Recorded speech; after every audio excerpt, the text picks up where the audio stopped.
Breaking news చూస్తున్నారు. Goshamahal MLA Raja Singh ఎక్కడా? ప్రస్తుతం ఇదే చర్చ జోరందుకుంది తెలంగాణ బీజేపీలో. అవును, బీజేపీ మూసీ నిద్రలో ఎక్కడా కనిపించలేదు రాజా సింగ్. రాజా సింగ్ను పరిగణలోకి రాష్ట్ర నాయకత్వం తీసుకోలేదు అనే చర్చ కూడా జోరందుకుంది.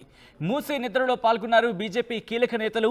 అంబర్పేట్, పాతబస్తీ, బోడుప్పల్ వరకు మూసీ నిద్ర కార్యక్రమం చేపట్టింది తెలంగాణ బీజేపీ. కొద్ది రోజులుగా పార్టీ కార్యక్రమాల్లో చురుగ్గా కాదు, కనీసం కనిపించడం లేదు రాజా సింగ్ అని మాట వినిపిస్తోంది. పార్టీ రాష్ట్ర నాయకత్వంపై రాజా సింగ్ గుర్రుగా ఉన్నారా అంటూ ఆ చర్చ కూడా జోరందుకుంటోంది. అసెంబ్లీలో బీజేఎల్పీ పదవి ఆశించి భంగపడ్డారు రాజా సింగ్. 3 సార్లు ఎమ్మెల్యేగా గెలిచినా పట్టించుకోవడం లేదంటూ కూడా గుస్సా వ్యక్తం చేస్తున్నారట. గ్రేటర్లో పార్టీ తరపున గెలిచిన ఏకైక భారతీయ జనతా పార్టీ ఎమ్మెల్యే రాజా సింగ్. రాష్ట్ర అధ్యక్ష పదవి ఇవ్వాలని రాజా సింగ్ డిమాండ్ చేశారన్న వార్తలు కూడా మనం విన్నాం. అయితే ఎంఐఎంపై తీవ్ర స్థాయిలో విరుచుకుపడుతున్న రాజా సింగ్ ప్రస్తుతం భారతీయ జనతా పార్టీలో కీలకమైన యాక్టివ్గా ఉన్న నేత. అలాంటి రాజా సింగ్ ఎక్కడున్నారు, ఏం చేస్తున్నారు, ఎందుకు సైలెంట్గా ఉన్నారు అనే అంశానికి సంబంధించి మాత్రం చర్చ జోరందుకుంటోంది. ఎందుకంటే Goshamahal MLA Raja Singh party state ఆఫీస్కి ఎంత దగ్గరగా ఉంటారు, ఏకైక ఎమ్మెల్యే కూడా గ్రేటర్ పరిధిలో. ఈ నేపథ్యంలో అలాంటి వ్యక్తి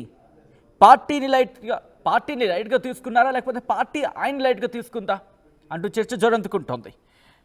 ఈ అంశానికి సంబంధించి క్లారిటీ ఇచ్చేందుకు, అప్డేట్స్ అందించేందుకు మా ప్రతినిధి మధు సిద్ధంగా ఉన్నారు. మధు, రాజా సింగ్ చాలా రోజులుగా ఆయన ఎక్కడా కనిపించట్లేదు, ఆయన మాట ఎక్కడా వినిపించట్లేదు. ఇందుకే రాజా సింగ్ ఎక్కడున్నారు, ఎందుకు పార్టీకి దూరంగా ఉంటున్నారు? ఎగ్జాక్ట్లీ, నిజంగానే రాజా సింగ్ ఈ పేరు వినగానే కట్టర్ హిందుత్వవాదులకి ఒక నాయకుడిగా కనిపిస్తారు. ముఖ్యంగా బీజేపీలో ఆయన వరుసగా ఎమ్మెల్యేగా గెలుస్తూ వస్తున్నటువంటి తరుణం. ఆయనను ఎంఐఎం, బీఆర్ఎస్, కాంగ్రెస్ 3 పార్టీలు కలిసి ఓడించే ప్రయత్నం చేసినా ఇంతవరకు రాజా సింగ్ ని ఓడించలేనటువంటి సిచ్యువేషన్ ఉంది అక్కడ, మనం చూసాం గతంలో. కాకపోతే బీజేపీతోనే ఆయనకు గ్యాప్ పెరుగుతూ పోతా ఉంది అధిష్టానానికి సంబంధించి. గతంలో రాష్ట్ర అధ్యక్షుడిగా కిషన్ రెడ్డి ఉన్నప్పటి నుంచి ఈ వైరం కొనసాగుతుంది. తర్వాత మధ్యలో మండి సంజయ్ రాష్ట్ర అధ్యక్షుడిగా కొనసాగారు. ఆ సమయంలో పార్టీకి కాస్త దగ్గరగా కనిపించినా మళ్ళీ పార్టీకి దూరమయ్యారు. ఎన్నికల తర్వాత దాదాపు పార్టీ కార్యక్రమాల్లో ఆయన కనిపించట్లేదు ఎక్కడ కూడా. రీసెంట్ గా తెలంగాణలో ఎన్నికల తర్వాత తెలంగాణలో బీజేపీ 8 ఎమ్మెల్యే సీట్లు గెలిచిన తర్వాత ఆయన బీజేఎల్పీ నేతగా అవకాశం కల్పించాలనేటువంటిది పార్టీ పైన కాస్త ఒత్తిడి పెంచే ప్రయత్నం చేశారు. కాకపోతే ఆయనకున్న మైనస్, ఆయన కట్టర్ హిందుత్వవాదిగా ఆయనకు పేరున్నప్పటికీ, వరుసగా ఎమ్మెల్యేగా గెలుస్తూ వస్తున్నప్పటికీ కూడా ఆ సబ్జెక్ట్ మీద పట్టు లేకపోవడం, హిందుత్వ హైందవ సనాతన ధర్మానికి సంబంధించినటువంటి కొంతవరకు పక్కన పెడితే మిగతా అంశాల్లో పట్టు లేకపోవడంతో ఆయనకు బీజేపీ నేతగా అవకాశం కల్పించలేకపోయారు.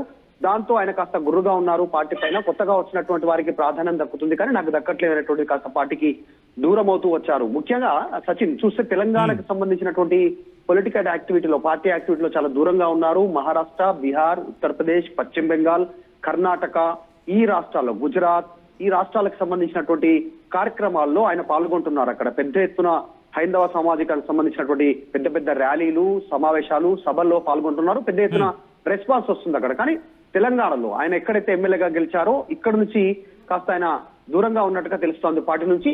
దానికి 2 రీజన్స్ ఉన్నాయి. గతంలో ఎమ్మెల్యే టికెట్ కూడా దాదాపు తెలంగాణలో 119 నియోజకవర్గాల్లో ఉంటే లాస్ట్ అనౌన్స్ చేసినటువంటి ఆ సీట్లకు సంబంధించినటువంటి కోటాలో రాజా సింగ్ సంబంధించిన ఎమ్మెల్యేది కూడా ఆయనకు లాస్ట్ లో అనౌన్స్మెంట్ చేశారు. ఆ పార్టీ సస్పెన్షన్ చేసింది గతంలో ఆయన చేసినటువంటి కొన్ని వ్యాఖ్యల వల్ల. సో పార్టీ లైన్ క్రాస్ అయి రాజా సింగ్ మాట్లాడుతున్నారనే ఒక వెర్షన్, పార్టీలో ఉన్నటువంటి నేతలతో రాజా సింగ్ కి పొసగట్లేదు అనేటువంటిది ఒక వెర్షన్. ఎవరి మాటలు పట్టించుకోడు రాజా సింగ్. తెలంగాణలో ఏ బీజేపీ నేత గాని, రాష్ట్ర పార్టీ అధ్యక్షుడు గాని, ఇంకా ఇలాంటి సంబంధించినటువంటి ఏ స్థాయి నాయకులనైనా ఆయన పట్టించుకోరు. ఆయన పంత ఆయనదే అనేటువంటిది. ఒకానొక సమయంలో పార్టీ అధిష్టానాన్ని కూడా ధిక్కరించి మాట్లాడారు అనేటువంటిది మనం చర్చ, పొలిటికల్ సర్కిల్లో చర్చ విన్నాం. అటు మోదీ కావచ్చు, అమిత్ షా కావచ్చు, వాళ్ళంతకు వాళ్ళు పిలిచి టికెట్ ఇస్తే ఓకే, లేదంటే లేదు అనేటువంటి ఒక స్టేట్మెంట్స్ ఆయన ఇంటర్నల్ గా మాట్లాడడం, అది పార్టీ వరకు చేరడం, చివరాఖరికి ఆయనకు టికెట్ అనౌన్స్ చేయడం, ఇంత జరిగింది. సో ఇదంతా చర్చ చేయాల్సినటువంటి సందర్భం వచ్చింది. ఎందుకంటే రీసెంట్ గా బీజేపీ పొలిటికల్ యాక్టివిటీ పెంచుతూ పోతుంది తెలంగాణలో. ఇటు మూసీకి సంబంధించినటువంటి పరివాహక ప్రాంతాల్లో బస్తీ నిద్ర చేస్తా ఉన్నారు, వరుసగా కార్యక్రమాలు చేస్తా ఉన్నారు. రేవంత్ రెడ్డి ఇచ్చినటువంటి ఛాలెంజ్ ని స్వీకరిస్తూ ఎక్కడికక్కడ నాయకులంతా మూసి వెంట నిద్ర చేస్తున్నటువంటి సిచ్యువేషన్ ఉంది. తర్వాత అవినీతి అంటూ స్టేట్మెంట్ చేస్తా ఉన్నారు. బీఆర్ఎస్ కాంగ్రెస్ ఒకటే అనేటువంటి ఒక దాడి పెంచుతున్నటువంటి సిచ్యువేషన్ ఉంది. అయినప్పటికీ కూడా ఎక్కడ రాజా సింగ్ కనపడట్లేదు. కనపడకపోగా ఈ మధ్య కాలంలో కొన్ని రోజుల క్రితం గణేష్ చతుర్థి సందర్భంగా, ఆగస్టు సందర్భంగా ఆయన ఒక స్టేట్మెంట్ చేశారు. అద్భుతమైనటువంటి ఏర్పాట్లను ముఖ్యమంత్రి రేవంత్ రెడ్డి చేశారు నిమజ్జనానికి అనేటువంటి స్టేట్మెంట్. అది కూడా పార్టీలో నచ్చనటువంటి సిచ్యువేషన్ కనపడింది. ఎందుకంటే గతంలో లాగానే ఈ వ్యాఖ్యల తర్వాత ఆయన పార్టీ మారుతారంటూ ప్రచారం కూడా జోరందుకుంది. అటువంటి ఆలోచనలు ఆయన ఉన్నారా, లేకపోతే ఇది కేవలం ప్రచారంగా మాత్రమే ఉందా? అంటే పార్టీ మారతారు అనేటువంటి చర్చ 2018వ సంవత్సరంలో ఒకసారి చర్చకు వచ్చింది. ఎందుకు అంటే అప్పుడు ఒక ముందస్తు ఎన్నికలకు వెళ్లారు కేసీఆర్ తెలంగాణలో. ఆ ఎన్నికల సందర్భంగా ఆయన బీఆర్ఎస్ కి దగ్గర అవుతారు, బీఆర్ఎస్ నుంచి పోటీ చేసే అవకాశం ఉంది అనేటువంటి చర్చ జరిగింది. కానీ బీఆర్ఎస్ ఎంఐఎంతో చాలా సఖ్యతగా ఉండడంతో ఆయన ఆ పార్టీలకు వెళ్ళలేదు అనేటువంటి చర్చ కూడా జరిగింది. కానీ ఇప్పుడున్నటువంటి సిచ్యువేషన్ లో పార్టీ మారితే ఎందులోకి వెళ్లే అవకాశం ఉంది? అక్కడ గోషామహల్ నియోజకవర్గం, వరుసగా రాజా సింగ్ గెలుస్తున్నటువంటి నియోజకవర్గం ఏదైతే ఉందో అది పూర్తిగా హిందూ డామినేటెడ్ సంబంధించినటువంటి సామాజిక వర్గాలు ఉంటాయి. అక్కడ అభ్యర్థి ఎవరైనా ఇప్పుడు రాజా సింగ్ ఉండొచ్చు బీజేపీ తరఫు నుంచి, ఇంకో రేపు ఫ్యూచర్ లో బీజేపీ నుంచి వేరే అభ్యర్థిని నిలబెట్టినా అక్కడ గెలిచే అవకాశం ఉంటుంది. అంటే రాజా సింగ్ బలమైనటువంటి అభ్యర్థి అయినప్పటికీ, కట్టర్ హిందుత్వవాది అయినప్పటికీ ఆయన స్టేట్మెంట్ చాలా పరుష పదజాలంతో ఓవైసీని పార్టీలను విమర్శించేటువంటి పరిస్థితి ఉన్నప్పటికీ కూడా అక్కడ గెలిచే సీటు మాత్రం బీజేపీదే. ఎందుకంటే పొలిటికల్ కెరీర్ గమనిస్తే రాజా సింగ్ కార్పొరేటర్ టీడీపీ నుంచి ఆయన రాజకీయ ప్రస్థానం స్టార్ట్ అయింది. తెలుగుదేశం పార్టీ నుంచి కార్పొరేటర్ గా గెలిచారు. తర్వాత ఆయన బీజేపీలోకి వచ్చారు, ఎమ్మెల్యే టికెట్ తీసుకున్నారు. ఇక్కడే గెలిచినటువంటి సందర్భం కనపడింది, చూసాం మనం. అంటే ఎమ్మెల్యేగా టీడీపీలో కూడా గెలిచారు. కానీ మెజారిటీ పొలిటికల్ కి సంబంధించిన ఆయన కెరీర్ బీజేపీతో అనుబంధం ముడిపడింది. ఆర్ఎస్ఎస్, బజరంగ్ దళ్, విశ్వ హిందూ పరిషత్, బీజేపీ ఈ సంస్థలతో ఆయన అనుబంధం ఎక్కువగా ఉంది. కాబట్టి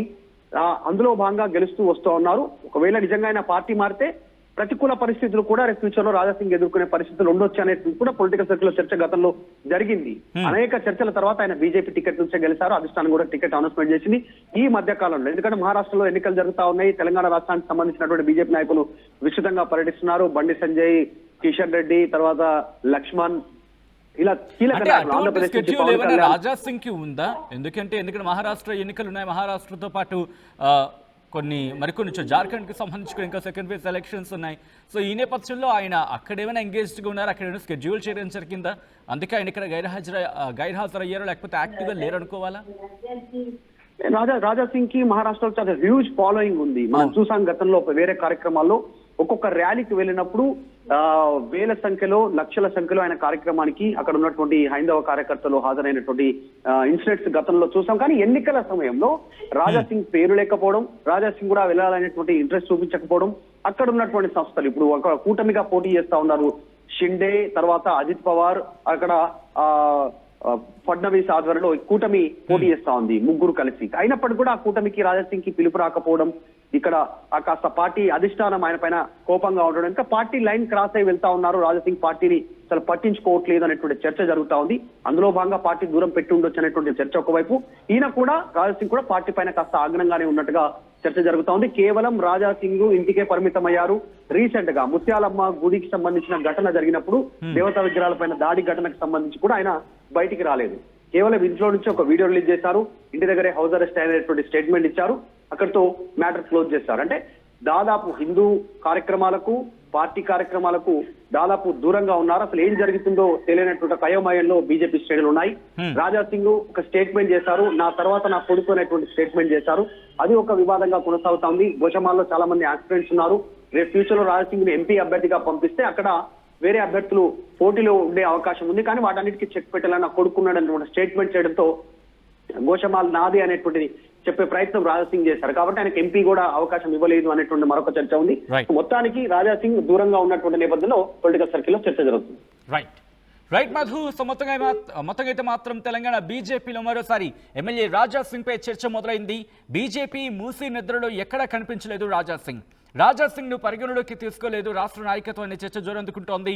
మూసీ నిద్రలో పాల్గొన్నారు బీజేపీ కీలక నేతలు. అంబర్పేట్, పాతబస్తీ, బోడుపల్ వరకు కూడా మూసీ నిద్ర ప్లాన్ చేస్తున్న కార్యక్రమాన్ని ఏర్పాటు చేస్తుంది తెలంగాణ భారతీయ జనతా పార్టీ. కొద్ది రోజులుగా పార్టీ కార్యక్రమాల్లో ఎక్కడా కనిపించట్లేదు రాజా సింగ్. పార్టీ రాష్ట్ర నాయకత్వంపై ఆయన గుర్రుగా ఉన్నారంటూ కూడా చర్చ జోరందుకుంటోంది. అసెంబ్లీలో బీజేఎల్పీ పదవి ఆశించి భంగపడ్డారు రాజా సింగ్. 3 సార్లు ఎమ్మెల్యేగా గెలిచినా పట్టించుకోవడం లేదంటూ ఆయన ఆగ్రహంతో ఉన్నట్టుగా చర్చ జోరందుకుంటోంది. ఇక గ్రేటర్లో పార్టీ తరపున గెలిచిన ఏకైక భారతీయ జనతా పార్టీ ఎమ్మెల్యే రాజా సింగ్. రాష్ట్ర అధ్యక్ష పదవి ఇవ్వాలని రాజా సింగ్ డిమాండ్ కూడా చేసిన సందర్భం ఉంది అంటూ కూడా మనం విన్నాం. ఈ నేపథ్యంలో ఎంఐఎంపై తీవ్ర స్థాయిలో విరుచుకుపడుతున్న రాజా సింగ్ ఎందుకు పార్టీ కార్యక్రమాల్లో యాక్టివ్గా లేరు? ఇంతకీ పార్టీలోనే ఉండాలనుకుంటున్నారా, లేకపోతే బయటకు వెళ్ళే అవకాశం ఉందా? ఈ అంశానికి సంబంధించి కూడా తీవ్రంగా చర్చ జరుగుతోంది భారతీయ జనతా పార్టీలో.